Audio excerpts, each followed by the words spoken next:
There's one thing that cost LSU the game against Florida a year ago. We'll remind you what it is and talk about if LSU's fixed it. It's Locked on LSU. Here we go.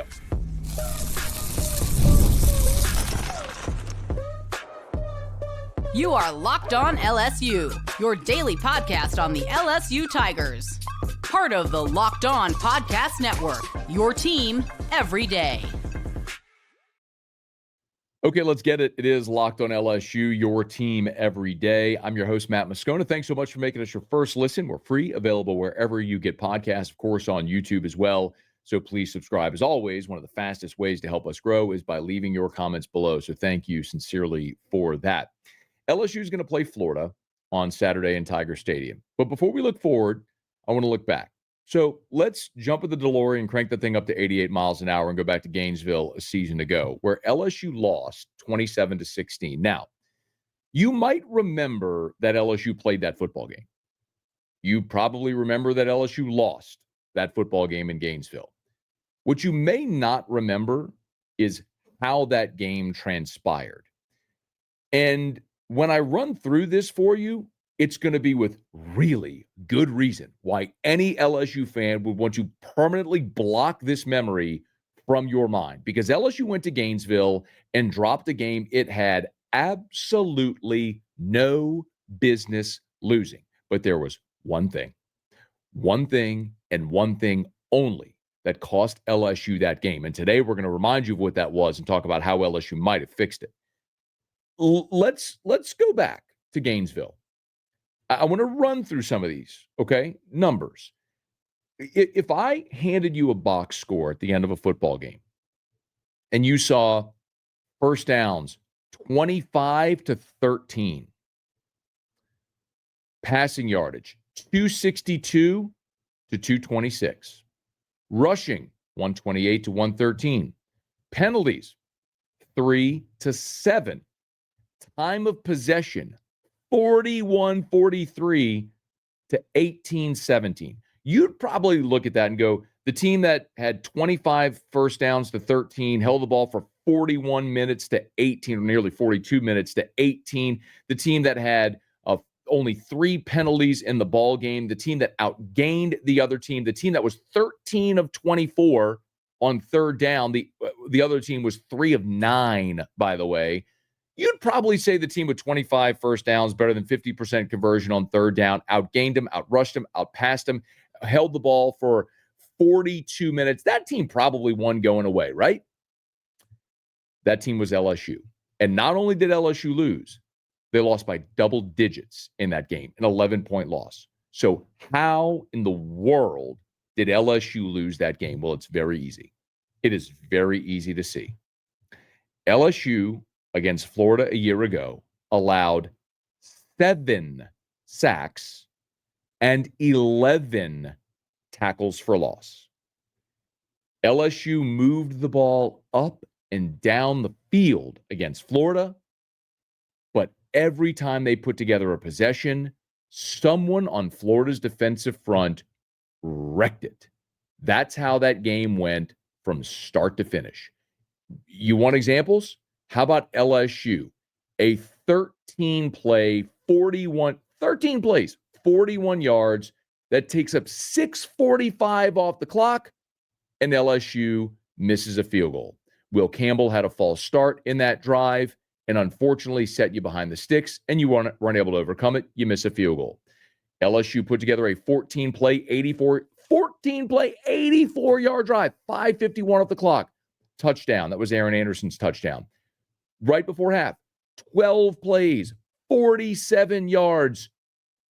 You settle for a field goal after eating up 3:17 off the clock. Why? Because on 2nd and 10 from the Florida 25, Shamar James sacks Garrett Nussmeier for an 8-yard loss to the Florida 33. You end up kicking a field goal. Let's look at the start of the second half. LSU's first drive, 15 plays, 62 yards, 7:44 off the clock. LSU kicked a field goal. They got all the way down into the red zone. C.J. Daniels scored a touchdown on a crossing route. They were flagged for offensive pass interference. They end up getting moved behind the sticks to 3rd and 24, and then ended up kicking a Damian Ramos field goal. In the fourth quarter, 15 plays, 54 yards, 8 minutes and 40 seconds off the clock. You kick a 38-yard field goal. The bottom line is every time LSU put together amazing drives, long sustained drives, ball control, yardage, they didn't finish drives. And so often they got put behind the sticks because of Florida's defensive pressure. We mentioned it last week. LSU beat Louisiana Tech 5 for 5 in the red zone, which is amazing. 5 for 5 in the red zone is 100%. You're scoring every time you get in the red area. Great. Only 2 touchdowns. You scored touchdowns on 40% of your red zone possessions against Louisiana Tech. A year ago against Florida, you had just 1 red zone possession, and you scored on it. Well, you kicked the field goal on it. But that was the Damian Ramos field goal to start the second half when C.J. Daniels' touchdown came off the board. But they got to the 21. They got to the 25. They had these long sustained drives where they got on the brink of the red zone and couldn't finish. You've got to finish drives, and in order to do that, you've got to prevent the negative plays and keep Garrett Nussmeier upright, which they were unable to do a season ago. That was the big bugaboo. Now, I know, because I know LSU fans, what you're thinking. Well, we're screwed because a lot of you are looking at the offensive line from this past week and thinking the exact same thing and nothing has changed. Except there are 2 really significant differences. And I'm not just talking about personnel, 2 really significant differences with LSU and Florida, one of each from a season ago that I think will impact that matchup on Saturday night in Tiger Stadium. And we're going to talk about those 2 significant differences when we continue here on Locked on LSU, your team every day. Today's episode is brought to you by 5 Hour Energy. It's time to fuel up and turn it up with 5 Hour Energy Transfusion. This grape, ginger, and lime flavored shot brings the iconic taste of a golf course favorite to a non-alcoholic boost. Perfect for sinking birdies or making great memories with friends, it's a hole-in-one for your energy game. Whether you're out on the course or just need a little extra push to power through your day, 5 Hour Energy Transfusion delivers the clubhouse flavor you love without ever leaving the green. Golf, it's all about good times with good people and good flavors. The grape ginger lime flavor of 5 Hour Energy Transfusion gives you the best parts of your clubhouse go-to without leaving the course or chasing down the bev cart. Now you can amp up the fun even more. Just buy, snap, and enter for a chance to win a dream golf trip for 2 to any golf tournament in the USA. Tee up that trip. Visit 5hewin.com for full rules and entry. No purchase necessary. Excludes the Masters Tournament. Ends October 31st, 2025. Today's show is also brought to you by FanDuel. The NFL season is here, and FanDuel is making sure you're ready for kickoff with a can't-miss offer. Right now, new customers can bet just $5, and if your bet wins, you get $300 in bonus bets to use across the app. I love using FanDuel because it fits however you like to bet. Player props, building a same-game parlay, even jumping in live as the action unfolds. It makes every game more exciting, whether you're watching your team or just keeping an eye on your fantasy lineup. It's quick, easy, and the best way to add a little more energy to Sundays. So, are you ready to play? Download the FanDuel app now by visiting FanDuel.com to get started. That's FanDuel.com to place your first $5 bet. And finally, we're brought to you by Game Time. You know it, college football is back and couldn't be more excited. Tailgates, rivalries, energy in the stands, there's just nothing like it. But let's be real. Actually getting tickets can feel like more of a battle than the game itself. Endless queues, hidden fees, prices jumping at checkout. That's why I use Game Time, the app that gives the advantage back to the fans. It's the easiest way to score last-minute tickets at the best prices with no surprise fees. What you see is what you pay. I pulled up Game Time, just a couple of taps, saw amazing deals. I'm talking about your favorite college football games as low as $25. Honestly, it's faster, cheaper, and less stressful than any other way I've bought tickets. So take the guesswork out of buying college football tickets with Game Time. Download the Game Time app, create an account, and use the code LOCKEDONCollege for $20 off your first purchase. Terms apply. Again, that's promo code LOCKEDONCOLLEGE for $20 off. Swipe, tap, ticket, go. Download Game Time today.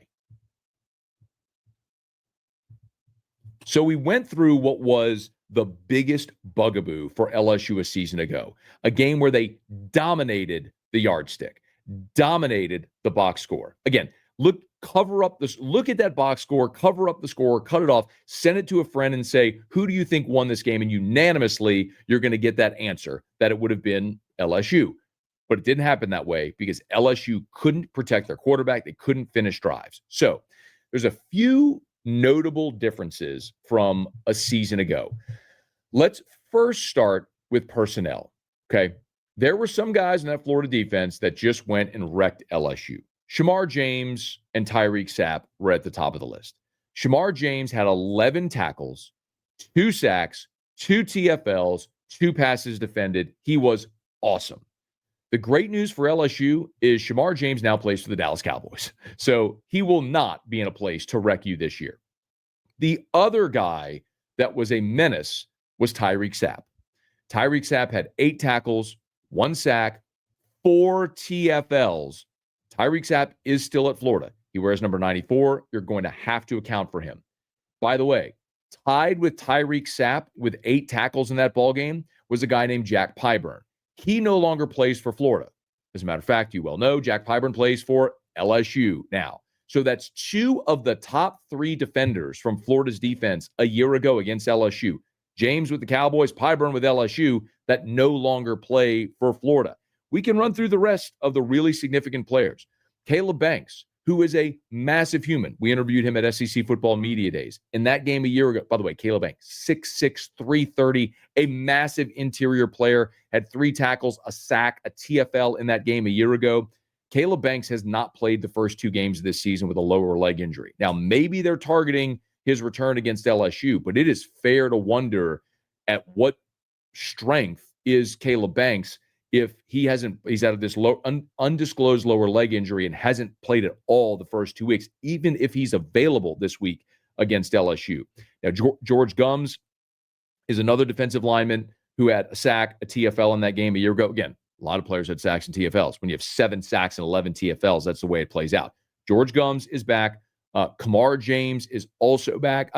Cameron James had a sack, a TFL in that game. A couple of other notables. LJ McCray, who played in that game for Florida a season ago. He had 2 tackles on the day. LJ McCray suffered a broken foot against South Florida, and I would never cheer for an injury. I hate to see that for any player, especially a young person, but it is notable. I mean, LJ McCray is a guy that Florida has been a key part of their defensive line rotation with some of these new players. He's a 6'6", 268-pound sophomore. Again, so far through 2 games, 13 tackles. Forgive me. He broke his foot, so he's been unable to play this year. So LJ McCray, broken foot, he's out. And then there's this question about Brendan Bett as well. Now, Brendan Bett is a Baylor transfer, defensive lineman, and you probably know the story by now. But against South Florida, late in that game of the upset, it was Brendan Bett who spit on a South Florida player, costing his team 15 yards, which put South Florida in position to run out the clock and kick the game-winning field goal. Now, he was ejected for unsportsmanlike conduct. As we learned with the A.J. Halsey story a week ago with the Clemson game, being ejected for unsportsmanlike conduct does not carry the suspension for a half the following week. Being ejected for fighting and personal foul does. So he is not necessarily suspended by rule, but Billy Napier has not yet decided what type of punishment they're going to impose for Brendan Bett for spitting. My guess is, and we've heard Billy Napier say they'll handle it internally, is that he won't be suspended. Billy Napier is not stupid. He needs to win this game. He doesn't need to be even further shorthanded. There are times in life to learn lessons, but I remember the great Bobby Bowden said this years ago when Florida State played Virginia Tech in New Orleans for the national championship in the Sugar Bowl, and Sebastian Janikowski went out on Bourbon Street and got liquored up and got in some trouble, and Bowden played him, and he said, I'm not going to cut off my nose to spite my face. And it's one of those situations where Billy Napier just lost to South Florida. He knows this stretch with LSU, Miami, Texas A&M all ahead. Coming to Baton Rouge is already unenviable enough. He's not going to choose to disadvantage himself even further. That's just my guess, but it's one worth watching with Brendan Bett. So all that to say, Florida personnel, which gave LSU fits a year ago, the biggest among them was Shamar James, who now plays for the Dallas Cowboys. Tyreek Sapp was right there, what with him. He is back. But Caleb Banks has not played this year. He could be out with a leg injury. Jack Pyburn now plays at LSU. LJ McCray has a broken foot. He's out. So Florida is going to be down significantly with personnel from a year ago. That's one. Now, here's the other thing worth noting about that game a season ago in Gainesville. If you go actually dive into the numbers of where the problems came from, now it was all over the line, naturally, but let's look at some of the deeper stats. We told you 7 sacks, 11 TFLs. Pro Football Focus in that game credited Florida with 14 hurries and 20 pressures. Okay, 14 hurries and 20 pressures. Garrett Nussmeier was under duress the entire game, every time he dropped back. Let's look at where those hurries and pressures came from, okay? Will Campbell and Emory Jones were not immune. Jones gave up 2 hurries, 2 pressures. Campbell gave up 2 hurries, 3 pressures. But the chief culprits, DJ Chester, who was playing center, allowed 3 hurries and 4 pressures. And Paul Mabenga, remember, who was playing left guard, this was his second start after the injury to Garrett Dellinger. Paul Mabenga at left guard allowed 6 hurries and 8 pressures. So between Chester at center and Mabenga at left guard, they combined for 9 hurries and 12 pressures right there. Florida found the weak spot in LSU's defensive line, and they absolutely exposed it. And you might say, well, Matt, that sucks because if Braylon Moore's out, Chester's going to be playing center, and Mabenga's probably starting at left guard. And you're right. Here's what I would like to point out, though, okay? In that game, Paul Mabenga's offensive grade was a 45.8. DJ Chester's was a 50.5. Okay, objectively not good from those two guys in that ball game. Paul Mabenga, so far this season, through a couple of games, we have already seen a dramatic improvement in both he and DJ Chester. And the other thing worth mentioning about Paul Mabenga is that when Paul Mabenga was starting for LSU a season ago, and remember, he replaced Garrett Dellinger in the Texas A&M game, and then got to start his first start the next week against Alabama. And every week subsequent, we saw his PFF grades improve, literally every week. From the Alabama game at a 43, Florida was a 45, Vandy was a 54, Oklahoma was a 60. So he kept improving every week throughout the year. But that Florida game was brutal for him. So far, through 2 games this year, Paul Mabenga is grading out at a 56. I'm not telling you stop traffic, that's amazing. But what I would like to point out is that Mabenga's pass block grades in 2 games, 81 against Clemson, 80.7 against Louisiana Tech. His overall pass blocking grade through 2 games is an 83.4. The problem a year ago is that Mabenga kept giving up pressures. Through 2 weeks, Clemson and Louisiana Tech, he has been objectively, according to the Pro Football Focus grading, objectively awesome. So that is a dramatic improvement from a year ago for Paul Mabenga. And then you look at DJ Chester. If, in fact, DJ Chester is going to be playing for Braylon Moore this week, which remains to be seen.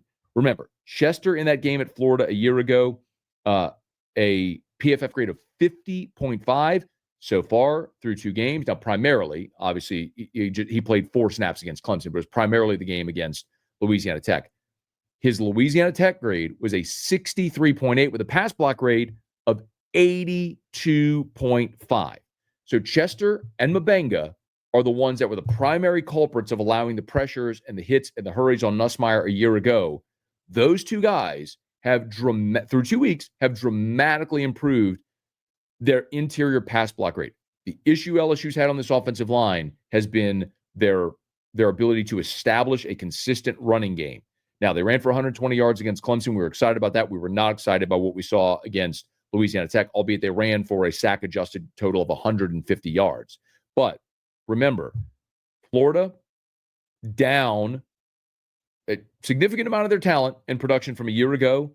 LSU, even without Braylon Moore, Chester and Mabenga, dramatically improved from what they were in that game in November in Gainesville a year ago. They're going to have to show that on Saturday. Remember, you can give help on the edges if Adams and Davis are needing help with pressure coming from the edges. You've got to be able to prevent pressure from coming in Nussmeier's face, blowing up the launch pad, and that's what Florida did so effectively a year ago. That's what LSU has to fix so that they can finish drives like they weren't able to do a season ago.